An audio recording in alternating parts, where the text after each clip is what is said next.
নমস্কার।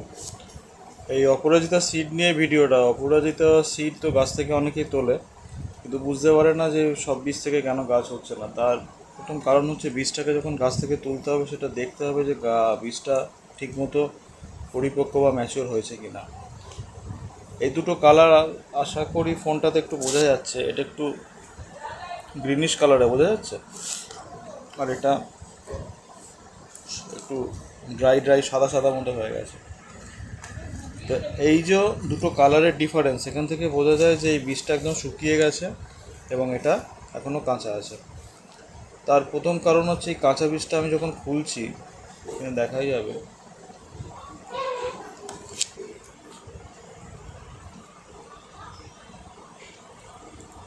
এই কাঁচা বীজের কালারটা এখানে দেখুন, একদম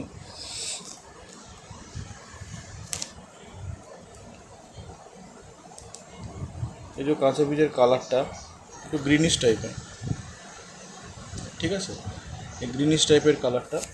আর যেটা একদম শুকিয়ে গেছে বীজটা, একটা মট করে আওয়াজ হবে, যে খুললাম মট করে আওয়াজ হলো। এই কাঁচাটা খুললে কিন্তু এরকম আওয়াজ হবে না। আর এইগুলো অনেক সময় যদি এই বোঁটা থেকে এরম ছিঁড়ি তাহলে এটা ফাটবে না, কিন্তু যদি বোঁটা ছাড়া আমরা অনেক সময় শুকনো বীজ ছিঁড়ি, হাতেই অনেক সময় ফেটে যায়, কারণ এটা এত ড্রাই হয়ে থাকে, এই জায়গাটা ছেড়ে যাওয়ার জন্য ফট করে দেবে ফেটে গেছে। সেটা আরও ভালো বীজ, সেটা একদমই রেডি। এর কালার দেখুন, একদম ব্ল্যাক বোঝা যাচ্ছে। তো এই যে কালো সিডটা আছে আর এই যে গ্রিন সিডটা আছে, এই দুজন হচ্ছে, এইগুলো একদম সব ব্ল্যাক।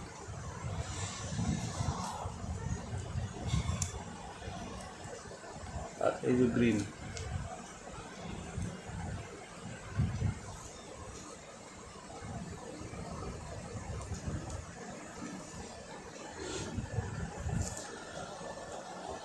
এই এই যদি ম্যাচিওর সিড হয়েছে, ম্যাচিওর সিড লাগালেই একটা গাছ থেকে একটা বীজ থেকে একটা গাছ হবে, এবং সেটা ফেলিওর হওয়ার চান্স প্রায় নেই বললেই চলে।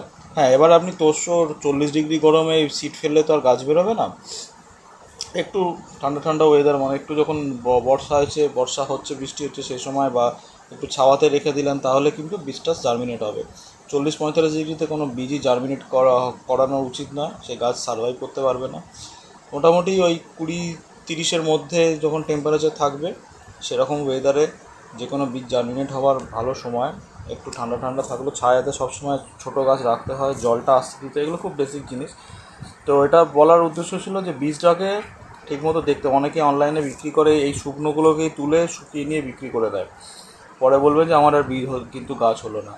তো যাই হোক, এই বীজ যদি ম্যাচিওর না হয় তাহলে কিন্তু গাছ হবে না, আর বীজ যদি এরকম ম্যাচিওর থাকে তবেই গাছ সম্ভব। এটা বলার জন্য ভিডিওটা। ভালো থাকবেন, খেয়াল রাখবেন যে এরকম সঠিক বীজ নির্ধারণটাও কিন্তু খুব প্রয়োজন আছে, সঠিক লোকের থেকে সঠিক বীজ। আবার পরে অন্য ভিডিও কথা হবে।